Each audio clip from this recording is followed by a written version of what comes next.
it's tough not to enter a relationship without baggage or without some type of expectation that you got from a previous relationship. To your point, um, you date someone that was unemployed. They couldn't hold a job, and every time you would try to give them encouraging words, the next person you date has to be like a millionaire. Yeah. Right? Because now Yeah. you have to compensate for two people in your mind. But Yeah. it's unrealistic because the person that makes that much money is so small. So how do you help people overcome that? And I asked that question because you had to overcome it. I have to overcome it. Many of us, because the days of us meeting um one person and being with them for the rest of our lives is not as frequent as it was maybe before, where you married the handsome guy down the street in your village, or you message, the innocent girl that sung at she was in a choir at church. Like, we Yeah. don't have that because the world is so much bigger, but at the same time Yeah. it's so much smaller, because we can do the long distance relationships. We can be dating someone within our same city, in the neighboring city, the neighboring province or state, or even the neighboring country. So how do Mm. you help people overcome some of the problems, or maybe some of the expectations that may negatively impact their future relationships?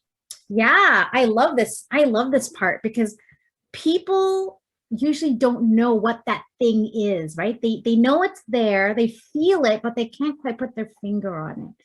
And so, before we even get into fixing the issue, I actually do a really deep dive with them about their values and beliefs.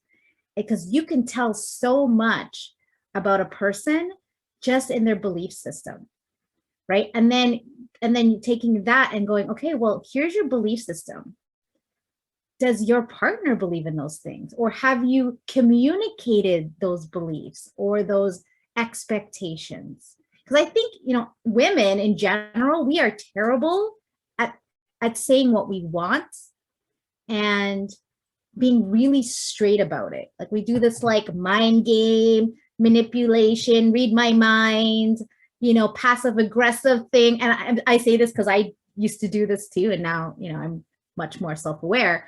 But, and then we leave men confused about, like, okay, so what am I? So you want to be independent, but yet you want me to be your hero. Like, huh? Right?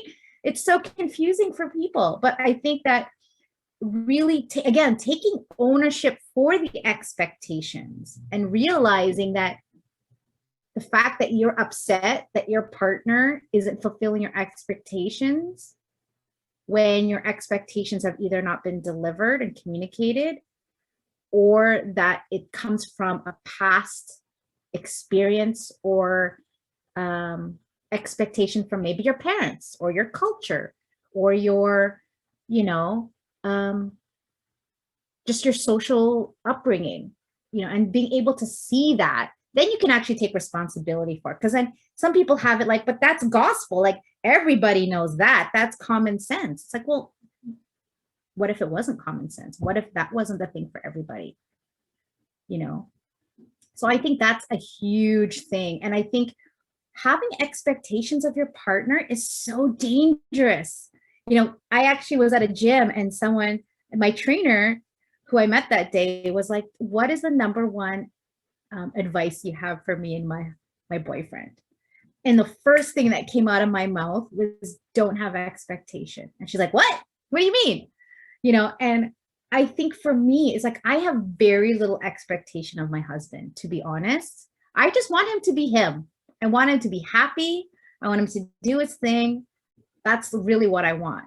But anything else, as far as like what he's supposed to do in the house, I don't expect it. Even though he's been doing it every single day for 15 years, unless we've had a verbal agreement that that is his thing, I don't expect it. So one of the things would be making coffee.